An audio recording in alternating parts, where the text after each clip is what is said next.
بسم اللہ الرحمن الرحیم۔ جی ناظرین، ہم یہ اہل حدیث مورخ کی لکھی ہوئی کتاب دفاع امام حسین رضی اللہ تعالی عنہ، اس سے مزید کچھ حقائق جو ہیں وہ آپ کے سامنے پیش کریں گے۔ بعض دفعہ اعتراض کیا جاتا ہے کہ سید الشہداء جو ہے وہ لقب ہے جناب حمزہ علیہ السلام کا، تو امام حسین علیہ السلام کو سید الشہداء جو ہے وہ کس بنیاد پر جو ہے کہا جاتا ہے، تو اس بارے میں جو ہے ہم اپنا اس کتاب سے کچھ پڑھیں گے۔ آپ دیکھ سکتے ہیں کہ اس کتاب کا صفحہ نمبر 107 ہے۔ یہ کتاب ہے دفاع امام حسین، اور اس کا جو مقدمہ ہے وہ علامہ سید ضیاء اللہ شاہ بخاری نے لکھا ہے، جو امیر ہیں متحدہ جمعیت اہل حدیث پاکستان کے، ٹھیک ہے جی، اور اس کے نشر کرنے کا بھی پہلے بتا دیا تھا۔ تو اب آپ دیکھیں کہ یہ اس کتاب کے صفحہ نمبر 107 پر لکھا ہے کہ سیدنا حسین علیہ السلام کو سید الشہداء کہنا کیسا ہے۔ تو اس سوال کے جواب میں وہ لکھتے ہیں، سیدنا امام حسین علیہ السلام کے بارے میں اگر سید الشہداء کے کلمات بول دیے جائیں تو ناسبی بالبلا اٹھتے ہیں۔ یعنی کہ پہلے تو انہوں نے بتایا کہ امام حسین علیہ السلام کو سید الشہداء کہنے پر جو ناسبی ہیں، جو اہل بیت سے بغض رکھتے ہیں، وہ جو ہیں وہ بالبلا اٹھتے ہیں، ٹھیک ہے جی۔ تو بڑے زور شور سے کہنے لگتے ہیں کہ حضرت حسین علیہ السلام کے بارے میں یہ الفاظ استعمال نہیں کرنے چاہیے، کیونکہ سید الشہداء تو حضرت حمزہ ہیں۔ یاد رہے، سیدنا امام حسین علیہ السلام کو سید الشہداء کہنے سے سیدنا امیر حمزہ رضی اللہ تعالیٰ عنہ کے سید الشہداء ہونے کا انکار نہیں ہوتا۔ حضرت حسین علیہ السلام کو سید الشہداء دو لحاظ سے کہا جاتا ہے۔ اب دلائل سن لیجئے۔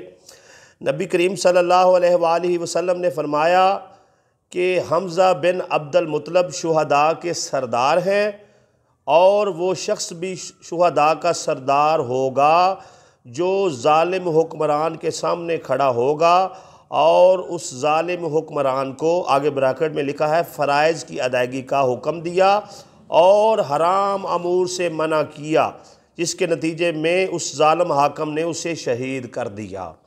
چونکہ امام حسین علیہ السلام نے یزید پلید کے خلاف جو ہے وہ علم بغاوت بلند کیا تھا، اور اس کے نتیجہ میں آپ کے اہل بیت، آپ کے اصحاب کو شہید کیا گیا تھا۔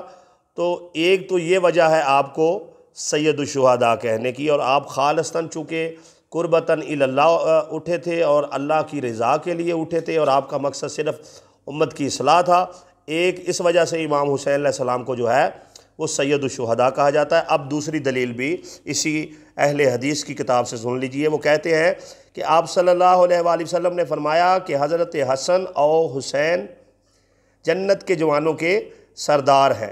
ظاہر ہے جنت کے جوانوں میں اس امت کے شہداء بھی شامل ہیں، تو اس لحاظ سے امام حسین علیہ السلام کو سید الشہداء کہنا جائز ہے، سید الشہداء کہنا جائز ہے۔ یہ آپ عبارت دیکھ سکتے ہیں، یہ صفحہ نمبر 107 اور یہ صفحہ نمبر 108۔ 108 پہ یہ عبارت سید الشہداء کہنا امام حسین علیہ السلام کو جائز ہے۔ تو یہ دو وجوہات ہیں، چونکہ جنتی جوانوں کے آپ سردار ہیں اور جنت میں شہداء بھی ہوں گے، تو آپ جنت کے چونکہ سردار ہیں، اس لیے آپ شہیدوں کے بھی سردار ہیں، تو سید الشہداء آپ کو کہا گیا۔ اور دوسرا اوپر جو ہے وہ حدیث پیش کر دی گئی۔ تو یہ دو وجوہات ہیں جن کی بنیاد پر امام حسین علیہ السلام کو سید الشہداء جو ہے وہ کہا جا سکتا ہے، اور یہ دلیل جو ہے ہم نے اہل حدیث کی کتاب سے آپ کے سامنے جو ہے وہ پیش کر دی۔